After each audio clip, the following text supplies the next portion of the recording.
Portraits of the founder of North Korea and his son hang on a building in the capital, Pyongyang.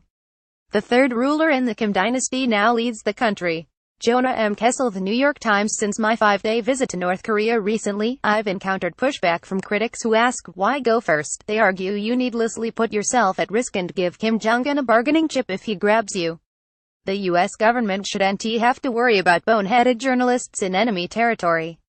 Second, they say by going to North Korea, you simply become a mouthpiece for a country that you admit is the most totalitarian country in the history of the world. It's a Potemkin country, and you become a useful idiot transmitting propaganda. Frankly, these are legitimate arguments. So let's seize the moment for an honest discussion, and, in the process, let me offer a behind-the-scenes glimpse of reporting there. Getting a visa to North Korea is always tough, and my latest attempt involved long and delicate negotiations with North Korean diplomats, and with my wife. That's not a complaint. If she were eager for me to go to North Korea, I'd be worried. 4 of us from the Times obtained visas. Stay tuned for a video we're making from the trip, and then quickly received U.S. State Department approval, along with special U.S. passports valid for travel to North Korea. The only way into North Korea is on daily flights from Beijing on creaky Russian planes. The in-flight entertainment is a video of a North Korean military orchestra playing classical music, interspersed with scenes of missiles being launched. From the moment we arrived, we were escorted by 2 foreign ministry handlers, and we were housed at a guarded foreign ministry compound.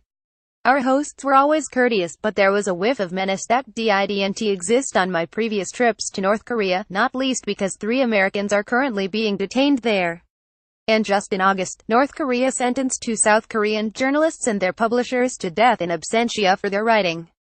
It was also troubling that we were given strong hints that the foreign ministry was isolating us and escorting us as protection from military and security agencies, which weren't on board with our presence.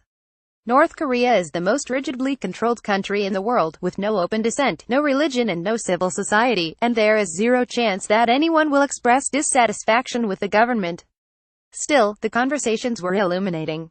Ordinary North Koreans were unfamiliar with the name of Otto Warmbier, the American student who died days after being returned to the United States in a vegetative state after his detention in Pyongyang for stealing a poster. But they knew all about President Trump's threats to destroy their country. That's because the government wants them to know about Trump's threats, because they bolster Kim's nationalist narrative that he protects Korea from imperialist American aggressors. Being on the ground in a country lets you see things and absorb their power. The speaker on the walls of homes to feed propaganda, the pins that every adult wears with portraits of members of the Kim family, the daily power outages, but also signs that the economy is growing despite international sanctions, the Confucian emphasis on dignity that makes officials particularly resent Trump's personal attacks on Kim, the hardening of attitudes since my last visit in 2005, and the bizarre confidence that North Korea can not only survive a nuclear war with the U.S. but also emerge as victor. At one factory, we came upon workers doing their political study.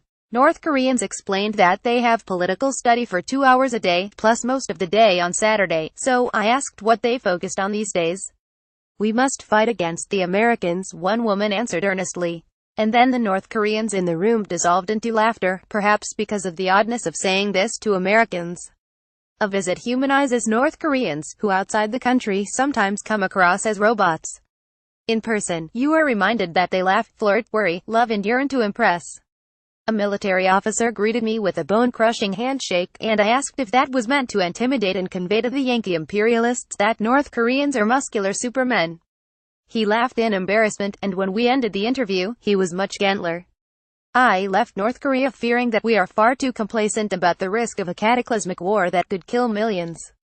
And that's why reporting from within North Korea is crucial. There simply is no substitute for being in a place. It's a lesson we should have learned from the run-up to the Iraq War, when the reporting was too often from the Washington echo chamber rather than the field.